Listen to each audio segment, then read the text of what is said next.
നാട്ടുസഞ്ചാരിയുടെ പുതിയൊരു എപ്പിസോഡിലേക്ക് ഏവർക്കും ഒരിക്കൽ കൂടി സ്വാഗതം. നമ്മളിപ്പോൾ ഉള്ളത് ഇറ്റലിയിലെ മിലാൻ എന്ന പട്ടണത്തിലാണ്. കഴിഞ്ഞ എപ്പിസോഡ് നമ്മൾ നിർത്തിയത് ഇവിടുള്ള ഒരു റെസ്റ്റോറൻറ്റിൽ വെച്ചാണ്. ലഞ്ച് കഴിക്കുന്നതിനായാണ് റെസ്റ്റോറൻറ്റിൽ വന്നത്. ലഞ്ചൊക്കെ കഴിഞ്ഞ് സിറ്റി ടൂറിനായി പോവുകയാണ്. ഇന്ന് വൈകുന്നേരത്തോടെ മിലാൻ എയർപോർട്ടിലെത്തണം. ഇന്ന് രാത്രിയാണ് നമ്മൾ മിലാനിൽ നിന്നും ദുബായിലേക്ക് പോകുന്നത്. ഇതിനടിയിൽ ഒരു അണ്ടർഗ്രൗണ്ട് പാർക്കിംഗ് സ്റ്റേഷനാണ്, പക്ഷെ ശരിയായി കാണാൻ കഴിയുന്നില്ല. ഈ ഓപ്പണിംഗ് അണ്ടർഗ്രൗണ്ടിന് ആവശ്യത്തിന് വായു കിട്ടാനും അകത്തെ ഹോട്ട് എയർ പുറത്തു പോകാനുമുള്ള ഒരു വെന്റാണെന്ന് തോന്നുന്നു. സിറ്റി ടൂർ ആരംഭിക്കുകയാണ്. വിശദീകരിക്കുന്നതിനായി ഒരു ലോക്കൽ ഗൈഡ് വാഹനത്തിൽ നമ്മളോടൊപ്പം ജോയിൻ ചെയ്തിട്ടുണ്ട്. ഗൈഡ് എല്ലാവർക്കും ഓരോ ഇയർഫോണും അതുമായി കണക്ട് ചെയ്തിട്ടുള്ള ഒരു റിസീവറും തന്നിട്ടുണ്ട്. അതുപയോഗിച്ച് ഗൈഡ് വിശദീകരിക്കുന്നത് നമുക്ക് കേൾക്കാൻ കഴിയും. പക്ഷെ ഇപ്പോൾ വിശദീകരിക്കുന്നത് വാഹനത്തിലുള്ള മൈക്കിലൂടെയാണ്.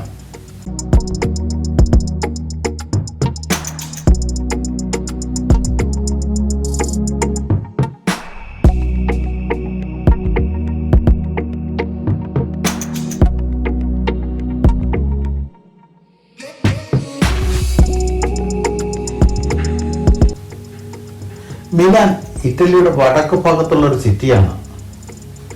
ഇറ്റലിയിലെ ലംബാർഡി റീജിയനിൽപ്പെട്ട ഒരു മെട്രോ നഗരമാണ് മിലാൻ. 181.76 സ്ക്വയർ കിലോമീറ്ററാണ് ഈ സിറ്റിയുടെ ആകെ വിസ്തീർണം. ജനസംഖ്യ 13,71,489 ആണ്. ഇറ്റലിയുടെ രണ്ടാമത്തെ മോസ്റ്റ് പോപ്പുലേറ്റഡ് സിറ്റിയാണ് മിലാൻ. ഏറ്റവും അധികം ജനസംഖ്യയുള്ള സിറ്റി റോമാണ്. റോമാണ് ഇറ്റലിയുടെ തലസ്ഥാനം. കഴിഞ്ഞ എപ്പിസോഡിൽ തെറ്റായി പറഞ്ഞതിന് ക്ഷമ ചോദിക്കുന്നു.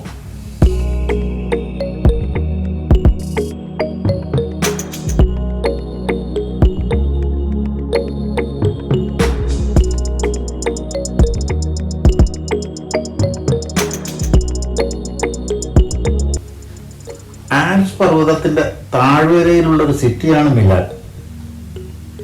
മെയിൻ സീ ലെവലിൽ നിന്നും 122 മീറ്റർ ഉയരത്തിലാണ് ഈ സിറ്റി ഉള്ളത്. ലോകത്ത് ഏറ്റവും അധികം സന്ദർശകർ എത്തുന്ന സ്ഥലങ്ങളിൽ ഒന്നാണ് മിലാൻ സിറ്റി. റാങ്കിങ്ങിൽ ഇറ്റലിയിൽ 2ാം സ്ഥാനം. ഇറ്റലിയിൽ 1ാം സ്ഥാനം റോമിനാണ്. യൂറോപ്പിൽ 6ാം സ്ഥാനത്താണ് ഈ പട്ടണം.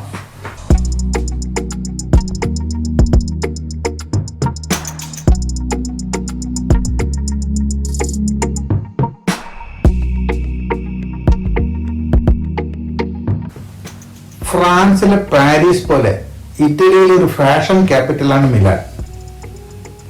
വളരെ അടുക്കും ചിട്ടയോടും കൂടിയാണ് ഈ സിറ്റി രൂപപ്പെടുത്തിയിരിക്കുന്നത്. തിക്കും തിരക്കും ഒന്നും ഉണ്ടാകാത്ത രീതിയിലാണ് റോഡുകളും ഫുട്പാത്തുകളും ഒക്കെ നിർമ്മിച്ചിട്ടുള്ളത്. ഫാഷൻ ക്യാപിറ്റൽ ആയതിനാൽ ലോകത്തെയുള്ള എല്ലാ ബ്രാൻഡഡ് ഐറ്റംസും ഇവിടെ കിട്ടും. ഫാഷൻ ലോകത്തുള്ള മിക്കവാറും എല്ലാ ബ്രാൻഡുകളുടെയും ഷോറൂം ഇവിടെ ഉണ്ട്.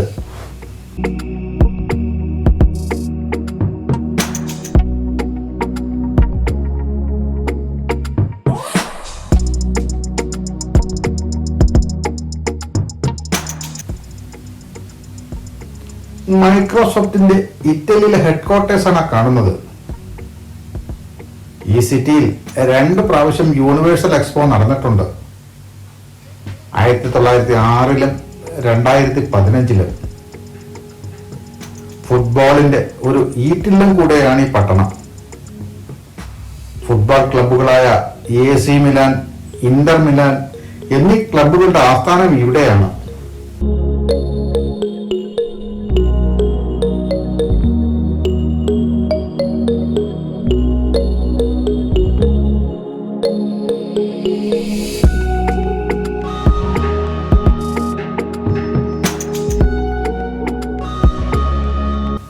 ഈ ഇടതുവശത്ത് കാണുന്നത് ഇവിടുത്തെ ഒരു സ്കൂളാണ്.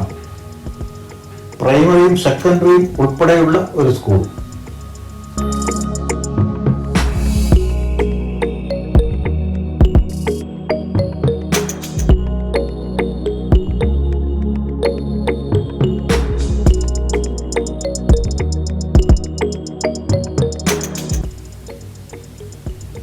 നമ്മളിവിടെ ഇറങ്ങുകയാണ്. ഇനിയുള്ള യാത്ര നടന്നാണ്. വാഹനം കടത്തിവിടാത്ത വഴികളിലൂടെയാണ് ഇനി നമ്മൾ കാഴ്ചകൾ കാണാൻ പോകുന്നത്.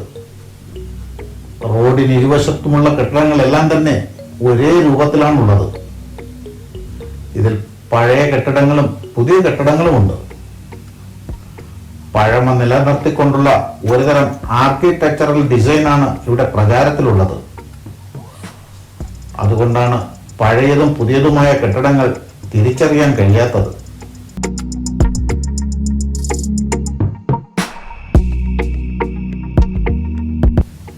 നമ്മൾ ഇപ്പോൾ എത്തിയിരിക്കുന്നത് ഇവിടുത്തെ ഒരു പുരാതന കാസിലാണ്. കാസിലോ ഫറസ്കോ എന്നാണ് ഈ കാസിലിന്റെ പേര്. ഈ കാണുന്നത് കാസിലിന് ചുറ്റുമുള്ള കനാലിലേക്കുള്ള വഴിയാണ്. പക്ഷെ കനാൽ ഇപ്പോൾ ഡ്രൈ ആണ്, വെള്ളം നിറച്ചിട്ടില്ല. ഇത്തരം കോട്ടകളുടെ ഒരു പ്രത്യേകതയാണ് ചുറ്റിലുമുള്ള കനാൽ. അതിലൂടെ ശത്രുക്കൾ നീന്തി കടക്കാതിരിക്കാൻ പണ്ടുകാലത്ത് മുതലകളെ വളർത്താറുണ്ടായിരുന്നു.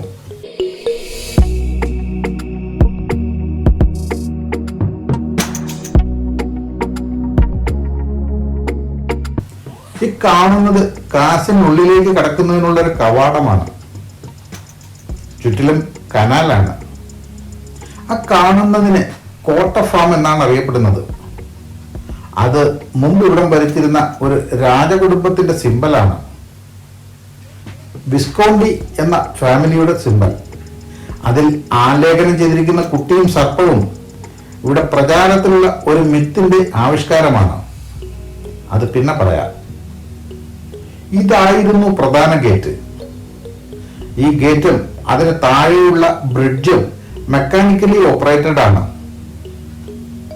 കനാലിന് കുറുകെയുള്ളതും ഉയർത്തി വയ്ക്കാവുന്നതുമായ പാലമാണ് കാണുന്നത്.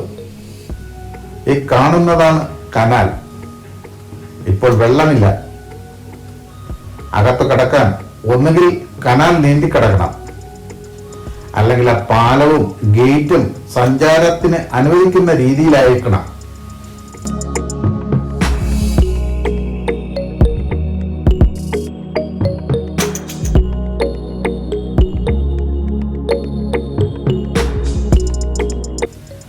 മധ്യകാലത്ത് നിർമ്മിച്ചതാണ് ഈ കോട്ട.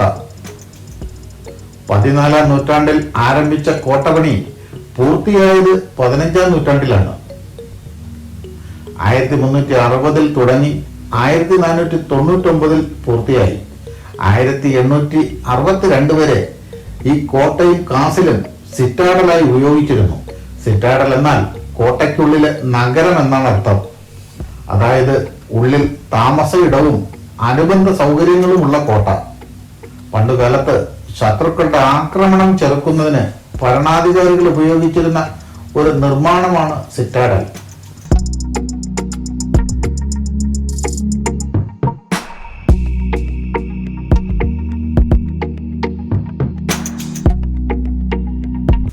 ഈ കോട്ടയുടെ ചുവരിന് 7 മീറ്റർ കനമുണ്ട്. 4 മൂലകളിലായി 4 ടവറുകളുമുണ്ട്. ഈ സിറ്റാഡൽ യൂറോപ്പിലെ വലിയ സിറ്റാഡലുകളിൽ ഒന്നാണ്.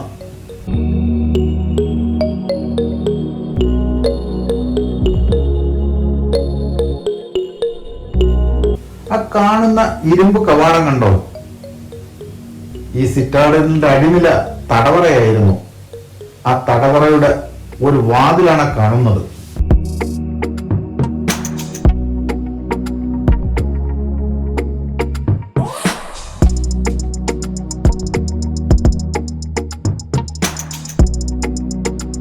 ചുവരിൽ കാണുന്ന ആ ഹോളുകൾ കണ്ടോ? അത് ഇതിന്റെ നിർമ്മാണ ഘട്ടത്തിൽ സ്കഫോൾഡിംഗ് ഉറപ്പിക്കുന്നതിന് ഉണ്ടാക്കിയിട്ടുള്ളതായിരുന്നു. എന്നാൽ അവ പിന്നീട് അങ്ങനെ തന്നെ നിലനിർത്തിയത് എന്തിനാണ് എന്ന് മനസ്സിലാകുന്നില്ല. 15-ാം നൂറ്റാണ്ടിലെ ഡ്യൂക്ക് ഓഫ് മിലാൻ ആയിരുന്ന ഫ്രാൻസിസ്കോ ഫെറോസ ആണ് ഈ കോട്ട നിർമ്മിച്ചത്. ഡ്യൂക്ക് എന്നത് അക്കാലത്ത് ഇവിടം ഭരിച്ചിരുന്ന കുടുംബത്തിന്റെ പേരായിരുന്നു. ഡ്യൂക്കിന് മുമ്പ് ഇവിടം ഭരിച്ചിരുന്നത് വിസ്കോണ്ടി ഫാമിലിയാണ്. യഥാർത്ഥത്തിൽ ഇതിന്റെ നിർമ്മാണത്തിന് ഉത്തരവിട്ടത് വിസ്കോണ്ടി ഭരണാധികാരിയായിരുന്ന ഗലസോ സെക്കൻഡ് ആണ്. ഇതാണ് കോട്ടയ്ക്കുള്ളിലേക്ക് കടക്കുന്നതിനുള്ള മറ്റൊരു ഗേറ്റ്. ഇത് കോട്ട പണിതപ്പോൾ ഉണ്ടായിരുന്ന ഒന്നല്ല. ഇത് 1960 ഉണ്ടാക്കിയതാണ്. ആ വ്യത്യാസം കാണുമ്പോൾ തന്നെ മനസ്സിലാകും.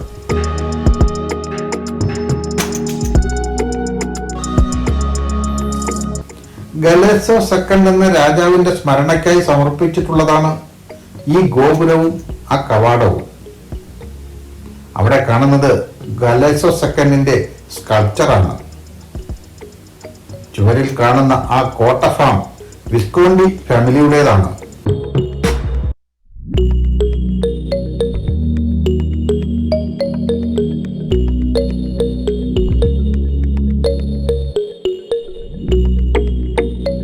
ഈ വാതിലിലൂടെ അകത്തേക്ക് കടക്കാം.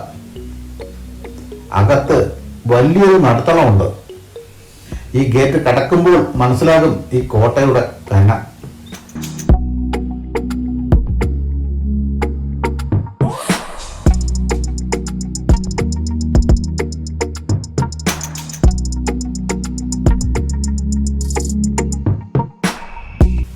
കണ്ടോ എത്ര വിശാലമാണ് ഈ മുറ്റമെന്ന്.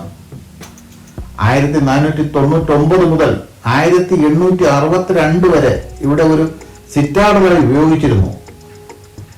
ഇപ്പോൾ ഈ മുറ്റം സഞ്ചാരികൾക്കായി തുറന്നു നൽകിയിട്ടുണ്ട്.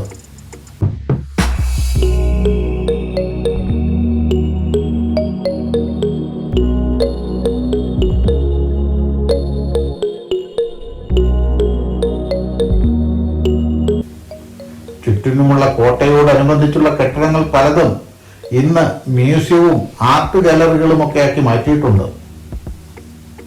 ഈ കെട്ടിടത്തിലാണ് ഇവിടെ ഭരിച്ചിരുന്ന രാജാക്കന്മാരും അനുചരന്മാരും ഒക്കെ ഒരു കാലത്ത് താമസിച്ചിരുന്നത്. വിഖ്യാത ചിത്രകാരനായ ഡാവിഞ്ചിയും ഇവിടെ താമസിച്ചിരുന്നതായി രേഖകളുണ്ട്. 20 വർഷത്തോളമാണ് ഡാവിഞ്ചി ഇവിടെ താമസിച്ചിരുന്നത്.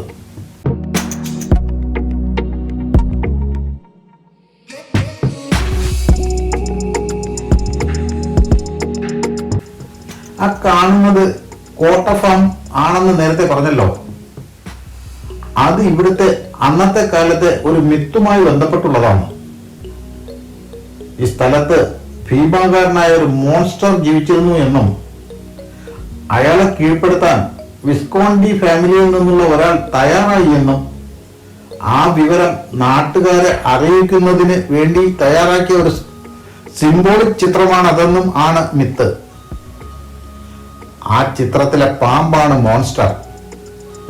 അയാളെ പിന്നീട് വിസ്കോണ്ടി ഫാമിലിയിൽപ്പെട്ട ഒരു ലെജൻഡ് കൊന്നു എന്നാണ് കഥ.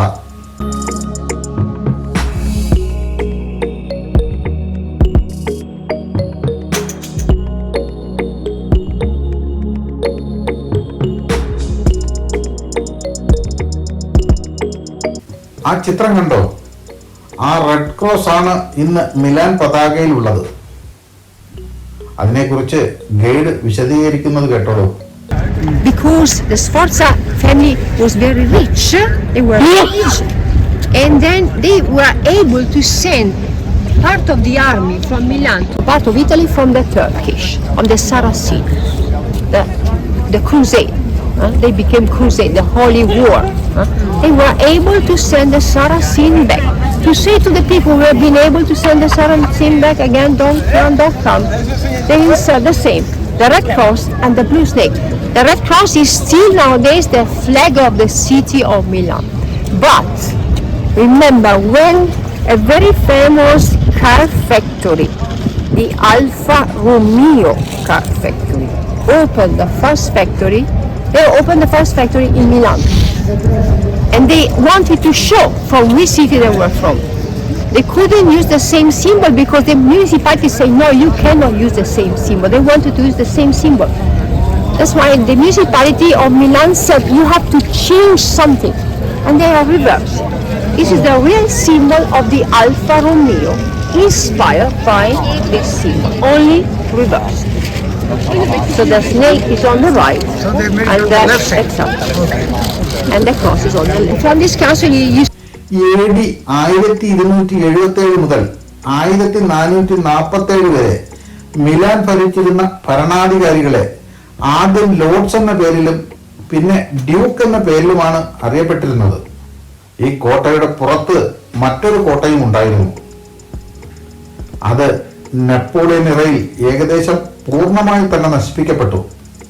കോട്ടയ്ക്കുള്ളിൽ നിന്നും പുറത്തിറങ്ങി ആ കാണുന്നത് മിലാൻ സിറ്റിയാണ്.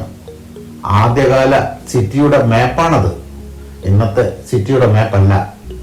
തൊട്ടടുത്തതായി ഡാവിഞ്ചിയുടെ പ്രശസ്തമായ ഒരു പെയിന്റിങ്ങിന്റെ പതിപ്പും ഉണ്ട്. പുറത്ത് നല്ല ഭംഗിയുള്ള ഒരു ഫൗണ്ടനും ഉണ്ട്.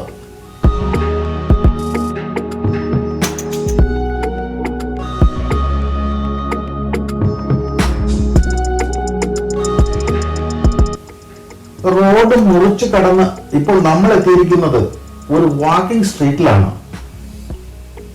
സ്ട്രീറ്റിന് ഇരുവശത്തും ധാരാളം കച്ചവട സ്ഥാപനങ്ങളും റെസ്റ്റോറന്റുകളുമുണ്ട്. കൂടുതലും ഫാഷനുമായി ബന്ധപ്പെട്ട കടകളാണ് ഇവിടെ കാണാൻ കഴിയുന്നത്. സ്ട്രീറ്റിന് ഇരുവശത്തുമുള്ള കെട്ടിടങ്ങൾ കണ്ടാൽ അവ പഴയ കെട്ടിടങ്ങളാണെന്ന് തോന്നും. എന്നാൽ ഇവയിൽ മിക്കതും പുതിയ നിർമ്മിതികളാണ്. ശരിയായ ടൗൺ പ്ലാനിങ്ങിന്റെ ഒരു റിസൾട്ടാണ് ഈ കാണുന്നത്.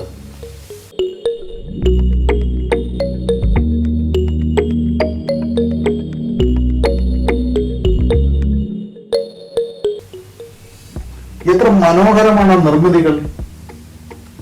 സൺഷെയ്ഡ് ഇല്ലാത്ത കെട്ടിടങ്ങൾ. ഇവിടം കാണുമ്പോൾ എനിക്ക് തോന്നുന്നത് സൺഷെയ്ഡുകളാണ് നമ്മുടെ നിർമ്മാണങ്ങൾക്ക് ഒരു അഭംഗി നൽകുന്നത് എന്നാണ്. നമ്മുടെ നാട് ചൂട് കൂടുതലുള്ള നാടായതിനാൽ സൺഷെയ്ഡുകൾ ഒഴിവാക്കാൻ കഴിയില്ല എന്ന വസ്തുത എഞ്ചിനീയറായ ഞാൻ മനസ്സിലാക്കുന്നു. സൺഷെയ്ഡിന് പകരമായ ഒരു നിർമ്മാണ വിദ്യ നാം കണ്ടെത്തേണ്ടിയിരിക്കുന്നു. ഇവിടെയുള്ള റെസ്റ്റോറന്റുകളിലെല്ലാം നമുക്ക് മദ്യം കിട്ടും.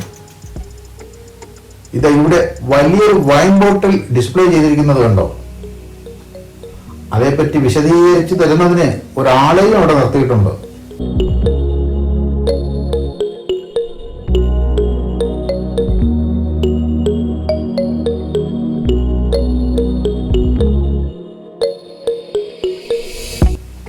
റോഡിന്റെ നടുവിലാണ് റെസ്റ്റോറന്റുകളിൽ പലതും ഉള്ളത്. താൽക്കാലിക നിർമ്മാണങ്ങളാണവ. എപ്പ വേണമെങ്കിലും ഡിസ്മാൻഡിൽ ചെയ്തെടുക്കാൻ കഴിയുന്ന തരത്തിലുള്ളവയാണ് അവയെല്ലാം.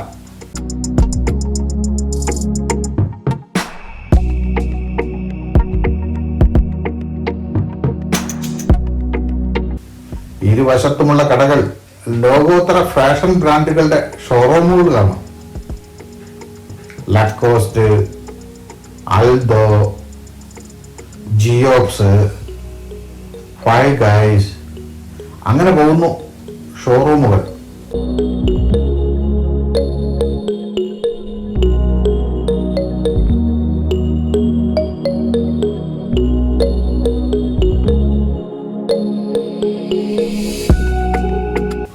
പത്തൊമ്പതാം നൂറ്റാണ്ടിലാണ് ഈ കെട്ടിടങ്ങൾ ഇവിടെ പണിതിട്ടുള്ളത്.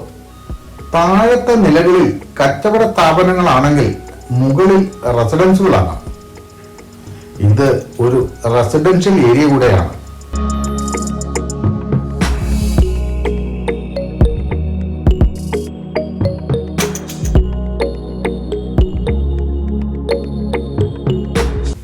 ആ ടവർ കണ്ടോ?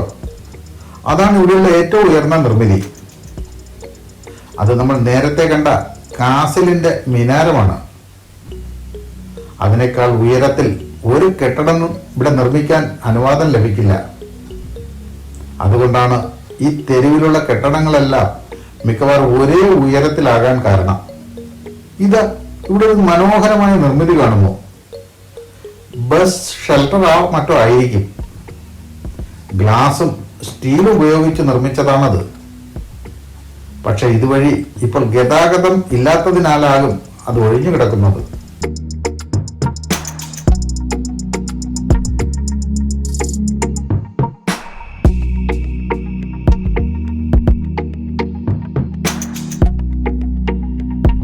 അവിടെ നിന്നും നടന്നെത്തിയത് മറ്റൊരു സ്ക്വയറിലാണ്. ഇവിടെയും ചുറ്റിലും നല്ല ഭംഗിയുള്ള കെട്ടിടങ്ങൾ. എന്താ അതിൻ്റെ ഒരു ആർക്കിടെക്ചർ ഭംഗിയെന്ന് കണ്ടോ? നമ്മുടെ നിർമ്മാണ രീതികളും മാറേണ്ടതുണ്ട്. അതിനായുള്ള റിസർച്ച് നമ്മുടെ യുവ എഞ്ചിനീയർമാരും ആർക്കിടെക്റ്റുകളും നടത്തണം. നമ്മുടെ പെട്ടി പോലുള്ള നിർമ്മാണങ്ങൾ ഉപേക്ഷിക്കേണ്ട കാലം അതിക്രമിച്ചിരിക്കുന്നു. നമ്മുടെ സന്തോഷ് ജോർജ് കുളങ്ങര പറഞ്ഞതുപോലെ മൃഗാശുപത്രിയും ആർട്ട് ഗാലറിയും ഒരേ ഡിസൈനിൽ പണിയുന്ന ഏക സമൂഹം നമ്മൾ മാത്രമാണെന്ന് തോന്നുന്നു. ഒരു വെറ്ററൻ എഞ്ചിനീയർ എന്ന നിലയിൽ ഞാൻ തലതാഴ്ത്തുന്നു.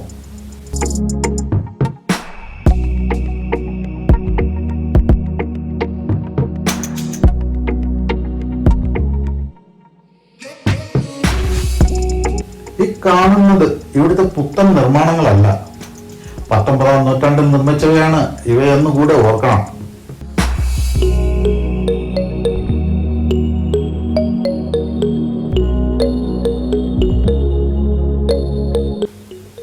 ആ കാണുന്ന കെട്ടിടം ബാങ്ക് ഓഫ് ഇറ്റലിയുടേതാണ്.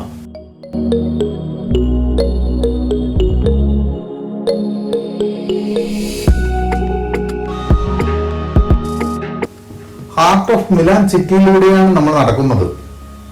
ഇവിടെ റോഡിൽ ട്രാമുകളുടെ ട്രാക്കുകളും കാണുന്നുണ്ട്. ഇവിടെ മറ്റ് യൂറോപ്യൻ രാജ്യങ്ങളിൽ നിന്ന് വ്യത്യസ്തമായി 2 വീലറുകൾ ധാരാളമായി ഉപയോഗിക്കുന്നത് കാണാൻ കഴിയുന്നുണ്ട്.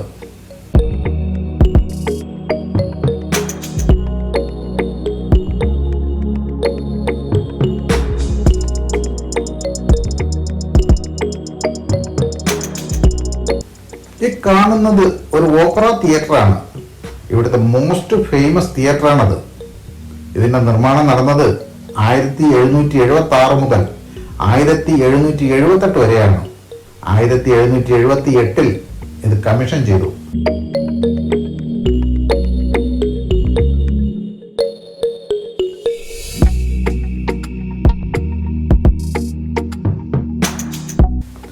നടന്നെത്തിയത് വിശ്വവിഖ്യാതനായ ഡാവിഞ്ചിയുടെ പ്രതിമയ്ക്കരികിലാണ്.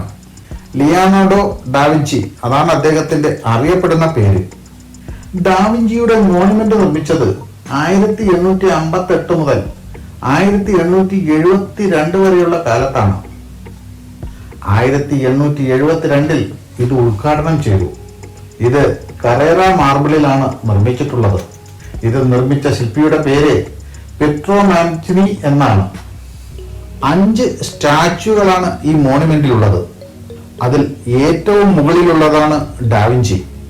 4.4 മീറ്ററാണ് ആ സ്റ്റാച്യുവിന്റെ ഉയരം. ഒക്ടഗണൽ ഷേപ്പിലാണ് പീഠം പണിതിട്ടുള്ളത്. എന്നാൽ അതിന്റെ എല്ലാ വശവും തുല്യ വലിപ്പമുള്ളവയല്ല. പീഠത്തിന്റെ വശങ്ങളിൽ മറ്റ് 4 പേരുടെ സ്റ്റാച്യുകൾ കൂടെ ഉണ്ട്. അവർ ഡാവിഞ്ചിയുടെ സന്തത സഹചാരികളായ കലാകാരന്മാരാണ്. ജിയോവന്നി ആന്റിനോ, മാർക്കോ ഡെ ഒഗിനോ, സീസർ ഡെ സെന്റോ, ആൻഡ്രിയോ സലാനിനോ എന്നിവരാണ് അവർ. അവരുടെ സ്റ്റാച്യുവിന് 2.6 മീറ്റർ ഉയരമാണുള്ളത്. ഈ സ്റ്റാച്യുവിനെ കുറിച്ച് ധാരാളം വിമർശനങ്ങളുമുണ്ട്. അതിലൊന്ന് പ്രതിമയുടെ കൈ താഴ്ന്നുപോയി എന്നുള്ളതാണ്. അതുപോലെ ഇത് നിർമ്മിച്ച ശില്പിയുടെ ഏറ്റവും നല്ല സ്കൾപ്ചർ അല്ല ഇത് എന്ന ഒരു വിമർശനവും നിലനിൽക്കുന്നുണ്ട്.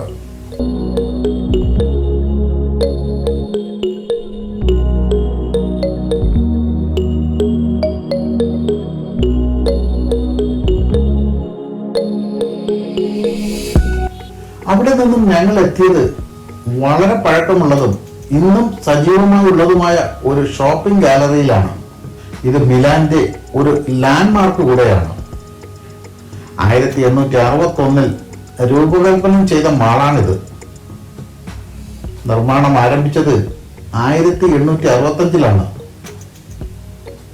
നിർമ്മാണം പൂർത്തിയായത് 1877.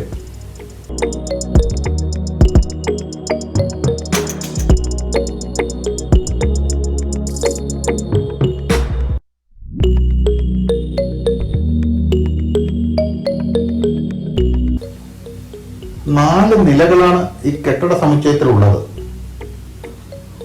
ഒക്ടഗൺ ഷേപ്പിലാണ് ഇത് പണിതിട്ടുള്ളത്. അതിൽ ഓരോ വശവും ഓരോ തെരുവിലേക്കാണ് ചെന്നു ചേരുന്നത്.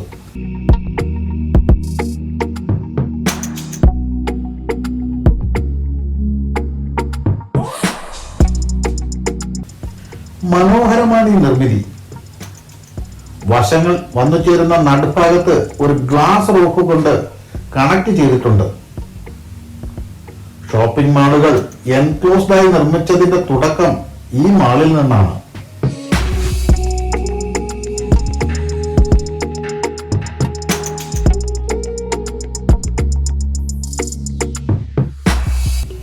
മാളിനുള്ളിലുള്ള പാതയുടെ ഇരുവശത്തും ഷോപ്പുകളാണ്.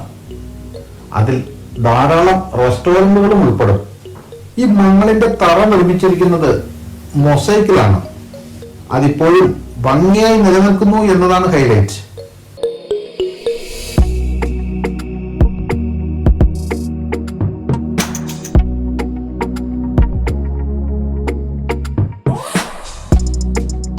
സെൻട്രൽ ഡോമിന് താഴെ നിലത്ത് മൊസൈക്ക് കൊണ്ട് ചില പോർട്രേറ്റുകൾ ഉണ്ടാക്കിയിട്ടുണ്ട്. ഇത് മിലാൻ കൊടിയിലുള്ള സിംബലാണ്. ഇതുപോലെ മറ്റ് 3 പോർട്രേറ്റുകൾ നിലത്തുണ്ട്. അവ കിങ്ഡം ഓഫ് ഇറ്റലിയിലെ മറ്റ് 3 സിറ്റികളുടെ കോട്ട് ഓഫ് ആം ആണ്.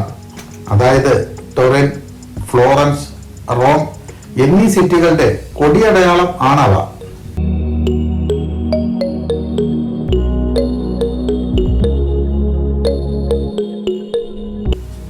ഇതാണ് ടൊറിൻ കോട്ട് ഓഫ് ആം. ടൊറിൻ എന്ന സിറ്റിയുടെ കൊടിയടയാളം. ഇവിടെ ആളുകൾ നിന്ന് കറങ്ങുന്നത് കണ്ടോ? അത് ഒരു വിശ്വാസവുമായി ബന്ധപ്പെട്ടുള്ളതാണ്. ഇതിന്റെ ആ നടുഭാഗത്ത് ഹീൽ ഉറപ്പിച്ച് 3 പ്രാവശ്യം കറങ്ങിയാൽ അത് ഗുഡ് ലക്കാകും എന്നാണ് വിശ്വാസം. ഞാനിതിനെ വിശ്വാസം എന്നല്ല, അന്ധവിശ്വാസം എന്ന് പറയാനാണ് ഇഷ്ടപ്പെടുന്നത്. ഇതിന്റെ മേൽക്കൂര നിർമ്മിച്ചിരിക്കുന്നത് ഇരുമ്പും ഗ്ലാസും ഉപയോഗിച്ചാണ്. ഒരു പ്രത്യേകതരം ഗ്ലാസ് ആണത്. സെയിന്റ് ഗോബൻ എന്ന ഗ്ലാസ് കമ്പനിയുടെ ഗ്ലാസുകളാണത്. നമ്മുടെ നാട്ടിലും ഇപ്പോൾ പ്രചാരത്തിലുള്ളതാണ് സെയിന്റ് ഗോബൻ ഗ്ലാസുകൾ. അത് ഒരു ഫ്രഞ്ച് കമ്പനിയാണ്. 2ാം ലോക മഹായുദ്ധത്തിൽ ഈ കെട്ടിടത്തിനും കേടുപാടുകൾ സംഭവിച്ചിരുന്നു. അത് പിന്നെ പുനഃസൃഷ്ടിക്കപ്പെട്ടു. അവിടെ നിന്നും ഞങ്ങൾ എത്തിയത് മിലാൻ കത്തീഡ്രലിലാണ്. ഡിയോമോ, അതാണ് ഈ കത്തീഡ്രലിന്റെ ഇവിടുത്തെ പേര്. ഇത് ഒരു കൂറ്റൻ നിർമ്മിതിയാണ്. 6 നൂറ്റാണ്ടുകൾ കൊണ്ടാണ് ഇതിന്റെ നിർമ്മാണം പൂർത്തിയാക്കിയത്. AD 1386 തുടങ്ങിയ നിർമ്മാണം അവസാനിച്ചത് 1965 എന്ന് കേൾക്കുമ്പോൾ മനസ്സിലാകും ഇതിന്റെ വലിപ്പവും മറ്റും.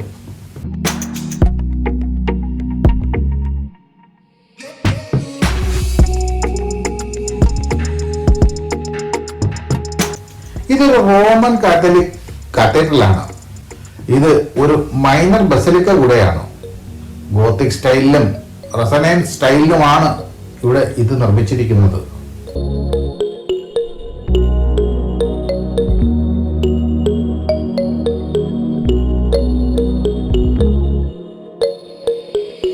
$40,000 പേരെ വരെ ഉൾക്കൊള്ളാൻ കഴിയുന്നതാണ് ഈ കത്തീഡ്രൽ. 158.6 മീറ്റർ നീളവും 92 മീറ്റർ വീതിയും ഉണ്ട് ഇതിന്. ഇതിന്റെ പൊക്കം 108 മീറ്ററാണ്.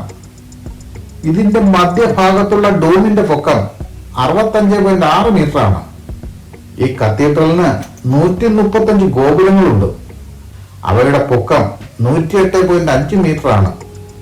ഏറ്റവും മുകളിൽ സ്വർണത്തിലുള്ള മഡോണയുടെ ഒരു സ്കൾപ്ചർ ഉണ്ട്. 6 നൂറ്റാണ്ട് കൊണ്ട് പണിത ഈ കത്തീഡ്രൽ ഇറ്റലിയിലെ ഏറ്റവും വലിയ ചർച്ചാണ്. ലോകത്തെ 3rd largest church. Milan arch ബിഷപ്പിന്റെ ആസ്ഥാനവും ഇവിടെയാണ്. അകത്തു കടന്ന് കൂടുതൽ ദൃശ്യങ്ങൾ പകർത്താൻ നമുക്ക് കഴിയില്ല. കാരണം ഇവിടെ റിനോവേഷൻ നടക്കുകയാണ് ഇപ്പോൾ.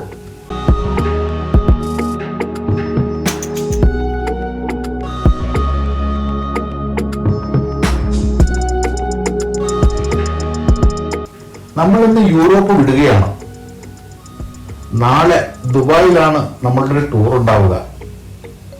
ആ കാഴ്ചകൾ നമുക്ക് അടുത്ത എപ്പിസോഡിൽ കാണാം.